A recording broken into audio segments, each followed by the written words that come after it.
สบายดีเด้อพี่น้องสบายดี สบายดีเมืองลาวสบายดีเมืองลาวสวัสดีจ้าข่อยเห็นคอมเมนต์จักเป็นเพียงเงาหมื่นเนาะเกลือนมาสั่นเต็มอยู่จะแม่นพิษมกพิษใจเพียงซุมเจ้าเนาะตายแหละข่อยคายดินคายเฮือนกันเนี่ยนำเสียดายนำจากสั่นจากสี่ข่อยผู้เป็นเจ้าของนี่นะข่อยผู้ทุ่มเทเฮ็ดทั้งเงินกับเงินข่อยเองทั้งดินทั้งเฮือนเงินข่อยเองเบิดบ่แม่นของ FC ซื้อให้ข่อยนะแต่พากันเดือดร้อนเว้าใส่แท้เว้าใส่ว่าจักสิตอบย้ำยังกระดอกกระเดี่ยเรื่องดินเรื่องเฮือนน่ะขนาดเขาเคยบอกใครเคยเว้าไปหลายๆเรื่องลูกข่อยนี่ก็คือกันเข้าใจที่ดอกว่าพากันหวังดีเข้าใจคนเฮามันผิดพลาดคือมันผิดพลาดมันบ่มีผู้ใดอยากล้มอยากจมดอกมันบ่มีผู้ใดว่าบ่เสียดายดอกของมันก็เสียดายไปมันก็แค่นั้นคิดไปมันก็แค่นั้นมันทำให้เฮาคิดมากมันทำให้เฮาปวดหัวเปล่าๆเข้าใจนะก็ย้อนมาอยากอยู่หั่นแหละตะคายดินกับเพื่อนน่ะจะสู้ว่าร้ายดอกคายถือคายแพมกับเรื่องของข่อยมันทรัพย์สินของข่อยมันไม่ได้เกี่ยวกับไผนะข่อยบ่ได้น้ำดินน้ำเพื่อนได้น้ำ FC ได้เพื่อนกับดินมันของข่อยเงินข่อยล้วนๆได้คือเจ้าอย่าพากันนั่นก็ดีกระดอกกระเดียร้ายเห็นว่าก็ได้สิมาหุ่มเบ้าหุ่มห่อจะข่อยย่างกับพัวข่อยกระดอกกระเดียซื้อเจ้าเข้าใจคำว่าเสียมุกเสียใจเป็นบ่ซื้อเจ้าเข้าใจบ่คนน่ะมันเสียใจบ่ทะเลการเสียทรัพย์สินน่ะแต่มันบ่จำเป็นต้องสิมานั่งห้องให้ที่บ้านให้คนสงสารปานนั้นดอกทรัพย์สินสำนี้ขนาดคนเป็นเศรษฐีคนก็ยังมดตกถูกก็ยังบอกขายก็ย้อนยังก็หู้อยู่มันก็จำเป็นบางเทื่อเรื่องบางเรื่องเฮาบ่อยากเว้าดอกพี่น้องย้อนยังกฎเกณฑ์มันจำเป็นเวลามีก็ย่องว่าสั่นเวลาเฮาขายเบิดมีหยังเบิดก็เว้าให้เฮาหุ่มเฮาจักสิเว้าเฮ็ดหยังเป็นมนุษย์ร่วมโลกนำกันก็ได้ให้เข้าใจกันแน่เว้าหยังเฮ็ดเรื่องลูกคือการข่อยอธิบายไปแล้วเว้าให้ฟังไปแล้วมันหยังก็ได้ก็ข่อยอยากมาพักใจข่อยอยากมาอยู่บ้านข่อยคือข่อยมันบ่แม่นเหตุผลใดๆทั้งสิ้นมันเหตุผลคือข่อยอยากมาพักใจอยู่บ้านข่อยคุณเจ้าเข้าใจหรือยังบัดนี้เหตุผลสั้นๆลูกข่อยยุดเรียนข่อยก็ยุดไว้นี่ภายในเทอมนี่ยุดไว้ปีหน้าก็กลับไปเรียนคือเก่านะมันสิให้ได้ใจสู่เจ้าได้ใจสู่ชุมคนเบิ่งมันบ่แม่นดอกเจ้าต้องเข้าใจข่อยแน่ลูกไผบ่หักลูกไผบ่แพงสู่เจ้ามีลูกอยู่บ่ว่าจะข่อยผัวเมียอีหยังบ่ฮู้เรื่องพ่อกับแม่แบบนี้ใช้ไม่ได้เรื่องซึ่งเจ้าผู้ชายได้เรื่องซึ่งเจ้าเอาเวลาซึ่งเจ้าหันไปดูแลครอบครัวตัวเองนั่นที่กลัวบ่ข่อยว่านะอย่ามายากเพราะชีวิตข่อยกับผัวข่อยมันล่มเหลวเดี๋ยวนี้มันบ่มีหยังแล้วข่อยยอมรับว่าข่อยมันบ่มีหยังแล้วซึ่งเจ้าก็เหยียบจมดินจมไม่มองเหยียบแล้วบ่แม่นบ่สิเอาอะไรอีกสิมาว่าตรงยันหย่อกันยังกระดอกกระเดียแท้คนเฮามันบ่ได้อยู่100 ปีหรอวะแม่นซึ่งเจ้ามีกว่าข่อยกันซึ่งเจ้าก็บ่ได้อยู่100 ปีหรอวะหรือว่าซึ่งเจ้าจะอยู่ครองโลกบ่มียาพิเศษกินครองโลกบ่ฮะเรื่องลูกข่อยเป็นข่อยไปข่อยเบิ่งในหูดูในตาอนาคตมันสิมีหรือบ่มีมันก็อยู่น้ำพ่อน้ำแม่ค่ะคือซึ่งเจ้าว่าค่ะแต่ลูกข่อยมันไปถึงว่าสิไปเก่งคือคนอื่นปานนั้นเฮาหูการที่มาอยู่น้ำพ่อน้ำแม่นี่มันก็หนึ่งกับบำบัดจิตใจเขาบำบัดข่อยผ้าเบ้าผ้าเล่นผ้าหัวมันบ่แม่นว่าสิมาเล่นแต่มือถือตลอด24 ชั่วโมงคือซึ่งเจ้าเว้าดอกบางครั้งเฮาเฮ็ดคลิปมันลำบากมันยากมันแอบมันส่อเขาก็ต้องให้มันการถ่ายคลิปมันส่อว่าซั่นจ้ะมันมันวนพ่อกับแม่นี่มันบ่ได้คลิปเข้าใจบ่คือเฮาหาเงินเดี๋ยวนี้เฮาก็อยากเต็มที่กับคลิปเจ้าเข้าใจเนาะอะไรก็นู่นเอาไปหาหมอนู่นเอาไปทางเฉพาะทางนู่นสิไปหาหมอหยังลูกกูบ่ได้เป็นบ้ามันเล็กน้อยแค่ว่ามันเว้าชาแค่นั้นเองซูบ่ได้เรื่องน้ำกูน่ะโอ้เรื่องมดสิไปโตหาหมอได้นะเรื่องมดมานะเอาไปพบจิตแพทย์หุ่นเอาไปทางการเอาไปโดยเฉพาะทางกูเอาไปละเด้ส่วนอะไรสักคือกันน้องเมฆเวลา4 ปีแล้วเราก็ยังบ่ได้เว้าเลยน่ะให้อยากให้ลูกเป็นแบบนี้มันนักเป็นของมันเองกูสิเว้ามันควรว่ามาหาตัวจริงซะแล้วก็เอาไปหาหมอสักขนาดต้นเด็กแท้ๆนะไม่ใช่อะไรหรอกสงสารน้องสงสารเด็กเข้าใจว่าสงสารแต่สงเจ้าบ ได้ฮู้การอยู่การกินการเป็นมาของครอบครัวข่อยซุเจ้าบ่ฮู้ข่อยกับสงสารบ่แตกต่างกับข่อยแห้งสงสารลูกข่อยสายเลือดข่อยมันแห้งขักกว่าซุเจ้าร้อยเท่าพันเท่าคุณว่าเพิ่นการสงสารลูกมันข่อยสิบอกไว้ให้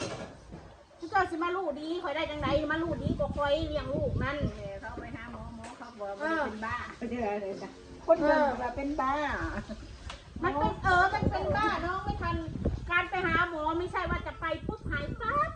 มันก็ต้องใช้ระยะเวลามันต้องใช้เวลาในการเรียนรู้เขาเด็กน้อยที่มันเป็นแบบนี้มันจะเกิดหนึ่งสภาพแวดล้อม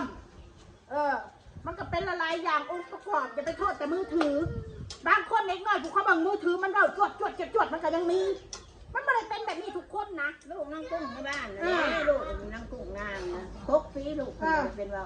มันไม่ได้เป็นแบบนี้ทุกคนบางคนนั้นเขาก็เล่นมือถือคือกันแต่เขาพัฒนาการดีคือกันก็มีแต่ค่อยไปใส่น้องอ้ายนะเราก็ท่วงอยู่เลยค่อย10 ปีอย่างไรเบ้าเด็กน้อยกูมือเนี่ยมันเป็นก็เลยถามแล้วว่าถ้า10 ปีแต่ว่าในตลอดเวลาที่ว่ามันเริ่ม5-6 ขวบจะเอาไปโรงเรียนอยู่บ่เอาไปเราอะแต่ว่าเราบ่เว้าก็เอาไปเราอะแต่ก็บ่ได้เว้า10 ปีจังได้เว้าแต่ก็บ่ได้เว้ายังไปก็บ่มีความหมายคือเก่าบ่แล้วมันห่วงฮู้เรื่องฮู้เบิดแต่บ่อ้าปากเว้าซื่อๆเราเสียทุกสิ่งทุกอย่าง10 ปีเลยจังว่าออกมาเองขายที่ขายเฮือนกันนี่ก็ยังไม่หมดขายเฮือนมันก็จำนวนนึงนี่มันสิเบิดได้นี่รถสร้างว่าแท้รถกระดาวเนาะรถกระดาวปัจจุบันย่างแล้วยังน้ำหนีน้ำชนน้ำหนีน้ำคนเห็นยังไงสิไปสอยังขบไปคอจุงเจ้าเปิดผากมาให้แล้วมันเป็นห่วงว่าไม่หนีก็งงมากเลยเสียหมดทุกสิ่งทุกอย่างแต่นี่ไม่หมดว่าสันเป็นห่วงว่านะรถก็ขายบ้านก็ขายที่ก็ขายแต่นี่ไม่หมดว่าสันอ้นจังสิสบายใจน้ำมันนี่ก็ซุ้มเจ้าก็สบายใจอันนี้ขอสอดน้อยหนึ่งมีทุกสิ่งทุกอย่างแต่เอาไว้ไม่รอดใจนะมาสอบพี่ช้างพอเวลามีชุกกระเหยียกกูประแมนบอกเวลากูมีชุกกระบอกให้กูเพื่อนจังสั้นดินจังซี่อันนั้นจังซี่อันนี้จังสั้นพอมานั่นแหละจักซีฟื้นมาเห็นยังมันผ่านมาสิเขาเป็นปีแล้วขายเพื่อนน่ะเก็บมาเบ้าจะมาเบ้าเห็นยังไงว่าแต่เรื่องดินเรื่องเพื่อนเรื่องสมบัติของคนอื่นนะเดี๋ยวกับเรื่องลูกคนอื่นนะโดยที่ไม่ได้ยุ่งเรื่องเจ้าของนั่นบ่ยุ่งเจ้าของเองน่ะในลูกหายกันยังเก็บมาเบ้าเขาได้ปีเท่าไรชาติจำจะเป็นบอกว่าเรื่องแม่เรื่องลูกเขาคือการเขาอภัยเลยแม่เอาโหสิกรรมให้ลูกก็ขอโทษแม่ที่ล่วงเกินวัตถุสิ่งทุกอย่างเลยพยายามทำความดีอยู่แต่ละมือแต่ละวันกันมาหากันเขาได้ปีเขาได้ชาติเขายังเอาไปเว้าอันชุดที่เขาข่างไม่ม้อนแต่กี้นั่นว่าข่อยด่าแม่ว่าข่อยบดีด่าแม่เขาข่างไม่ม้อนแล้วเวลาลูกเต้าเขาขึ้นดีกันเป็นยังต้องกลับมาด่าแม่ม้อนข่อยก็ไม่เข้าใจไปยังต้องมากลับมาด่าเราบันคือบอกคือว่าโอ้ยดีใจน้ำเด้อลูกดีใจน้ำเด้อแม่มอนเด้อคืนดีกันนางอ่อนนางมนคืนดีกันเถอะแม่มอนใจอ่อนเถอะมนใจอ่อนเขาหาแม่เถอะพ่อแม่ใจพ่อเขาใจอ่อนปุ๊บมันเอาไปเอามาเป็นลูกล่ามไปยิ่งกว่าเก่ายิ่งกว่าเดิมทำไฟรามถูกแบบพ่อแม่ลูกคืนกันจะมาตั้งส่องได้คือนางหัวเถอะเราจะเล่าทุกวันนั้นจนไปเอาสื่อมันมาเข่ากล้องเฮาอีจังไรอีเสนียดจังไรแบบนั้นอีซาดมาบ่มีที่สุขหัวนอนว่าจะเฮาน่ะคุยกันขู่มือเพราะว่าตั้งส่องได้ไปเห็นเมื่อไหร่เอานอนที่สุขหัวนอนก็ยังบ่มีน่ะอีใต้บ่มีหอดแผ่นดินอยู่นะว่าจะกูน่ะว้าวเขามกเข้าใจอุ้ยว้าวเป็นแบบเป็นเข่าเป็นความเป็นการพากันคอมเมนต์ว้าวเห็นครอบครัวคนอื่นเขาจักสิว้าวเพื่อจักสิลุ่มว้าวเพื่ออย่างก็อธิบายไปก็มันกระไรเถื่อไรรอบแล้วเรื่องลูกนะก็ได้กับเรื่องดินเรื่องซาดบ่อยากให้ว้าวบ่อยากให้ลื้อฟื้นเข้าใจว่าซุ้มเจ้าบริเสียทรัพย์สินซุ้มเจ้าทรัพย์สินตรงนั้นมันบริมีผู้ใดมาเห็ดให้คอยหาโดยน้ำพักน้ำแรงท้องเลยมีคอยท้องกลัวมีคอยนี่จมมันก็สิเป็นหยังบ่ตายก็หาไม่ได้หาบ่ได้ก็อยู่แบบนี้ก็ว้าวไปลายเถื่อเลยสิมาว้าวให้กันเห็ดอย่างไรกับเรื่องลูกคอยบ่จบบ่สิ้นตายหาสรุปแล้วอยากมีส่วนหนึ่งสมมติถ้ามีจากส่วนหนึ่งกับซอยดูแลเนี่ยแหละแต่ละเดือนแล้วแต่ค่าเทอมลูกกับบ่มีปัญญาจ่ายแป๊บนึงกูสิบ่มีปัญญาจ่ายค่าเทอมลูกเพิ่มแต่7,500 เอาให้มาหน้าผู้เรื่องยังกับคนกระหับบาเด็กน้อย ก็ยังกูสิบ่มีปัญญาจ่ายเขาจ่ายเดือนละ2,000เดือนละ1,000นะค่าเทอมลูกนะเขาไม่ได้ให้จ่ายที่เดียวนะถ้าจะให้ลูกเรียนนะหรือว่ามันบ่ได้คอนเทนต์บ่ได้คอนเทนต์ทำมาหากินกับลูกกูบ่ ล้นอ้น เวลากูเอาลูกกูไปโรงเรียนน่ะมันบ่ได้มีคนตัดต่อมันบ่ได้มีคนไปส่องไปแนมบ่มันบ่ได้จังใจสู้บ่ได้ไปตัดต่อเด้ถ้าลูกกูอยู่ในโรงเรียนก็ได้ไปสลอไปสะเลเด้สลอไปได้แม่ลูกกูบ่อยู่แล้วไปสลอแล้วบัดนี้ไปแล้วแม่ไปสลอสะเลได้แม่ไปได้แม่เมื่อเช้าน่ะก็คือกันกูบ่อยู่ก็ไปสลอถ่ายคลิปถ่ายวิดีโอโอ้ยอีพวกม้ามึงเอ้ยเนาะถ้าเกิดว่ากูบ่อยู่แล้วเฮ็ดจะได้สู้บ่เห็นบักแดงน้อยความหมายคือกูบ่อยู่แล้วการสู้บ่เห็นบักแดงน้อย ไปถ่ายเอาเพื่อนเจ้าเนาะถ่ายเพื่อนคนอื่น ไปถ่ายวิดีโอโอ๊ยกูแน่กูมาเหยียบมึงที่มาสั่นกูเก่งมาสั่นซะนี่แต่พวกไล่ปัญญาไล่สมอง ถ่ายเพื่อน ทำตัวบัดแดดนั่นถ้าไปย่อเขาไปย่อว่าเขาเก่งบักเก่งมาสั่นซะถ้าสุกเก่งจริงนะกูขี่รถชนประตูน่ะแต่ท้อนละขวดนะให้กูเบิ่งแต่สุกเก่งจริงน่ะเฮ็ดให้กูเบิ่งดูมันบ่ได้เป็นเพื่อนกูน่ะเพื่อนเสาน่ะมองกูอยู่น่ะถ้าสุกเก่งจริงนะเอาได้ไหมแค่นั้นตีเอามาอ้างกันว่าเจ้าของเก่งอันคนดีๆก็ข่าวข่างเก่งจังเลยเอามันเลยย่องกันทันทีมันบริเวณแนวดีนะเห็ดแบบนะทำโตแบบนั้นกูว่าชูจะไม่ยุ่งครอบครัวกูเพราะชูบ่มีประโยชน์ยังดอกถือกูด่าขึ้นมานะรับให้ได้เวลากูด่าเนี่ยพวกจังไรไฟใหม่ด่าเอาครอบครัวคนอื่นมาด่าแล้วก็กัดกันคือมาเนี่ยกัดกันอยู่นะ ส้มตะหน้าเจ้าอันแล้วออกมาด่า ส้มจะหน้าชาลีด่าเลยเอาหมดต้น ไปแล้ว